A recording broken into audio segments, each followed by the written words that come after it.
Mensahe ng isang pasyente bago pumanaw, viral. Isang kamanghamanghang kwento ang viral ngayon sa social media na kung saan isang pasyente ang nagbahagi ng mensahe bago ito malagutan ng hininga. Ayon sa ama ng pasyente, bago pa man isagawa ang resuscitation, nagbigay ng senyas ang kanyang anak na tila may nakikita itong kakaiba. Ang insidenteng ito ay nagdulot ng matinding damdamin at paniniwala sa pamilya ng pasyente.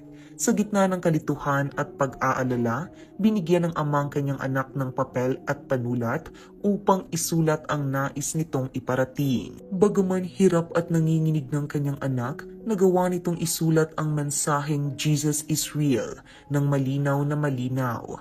Ang mga salitang ito ay nag-iwan ng matinding impresyon sa mga magulang at sa lahat ng mga saksi sa pangyayari. Ayon sa ina ng bata, nakita rin niyang tila may liwanag na bumalot sa kanyang anak at isang kamay ang tila nag-aangat dito habang ito'y nakangiti. Before my son was resuscitated, he signaled to me as if he is seeing someone, but I can't understand him. So I gave him a paper and a pen to write down what he wants to tell me, but I couldn't read his writing. He is so weak already and shaking and can't hold the pen properly. But before the nurses called code blue, he was able to write this, Jesus is real. And it amazed me because it is so clearly readable. And I believe he saw Jesus cause AD, my wife, seen a bright light and the hand holding my son ascending, and he was smiling.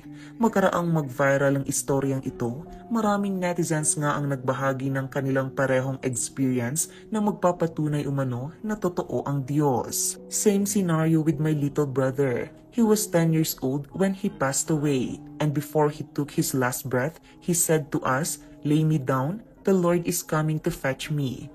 Imagine, if Jesus isn't real, how could he have said this with his last breath? He was only 10 years old, and we are blessed for him because he attained assurance of salvation. Totoo to, na-experience ko firsthand as a nurse. May patient ako, babae, 14 years old. Naoperahan, nagkakomplikasyon, biglang nakoma at nakamakina na lang. Maya-maya nag-flatline siya, ni-revive namin mga nurses and doctors. Nabuhay siya as in parang wala lang. Kaso, hindi siya makasalita since may tubo sa bibig, so humingi siya ng papel at nagsulat na parang ganyan, "Mama, Papa, mamamatay na ako." Parang nakita na niya yung kabilang buhay. Pinabalik lang siya para magpaalam. Nagulat din mga doktor kasi andun kami lahat nung gumising siya at nagsulat. After niya matapos sa sulat niya, pumikit na ulit siya at nag-flatline na ulit at tuluyan nang namaalam. Talagang pinabalik lang siya ng few minutes ng Diyos para makapagsulat at makapagpaalam ng maayos sa parents niya and sa aming mga nurses and doctors.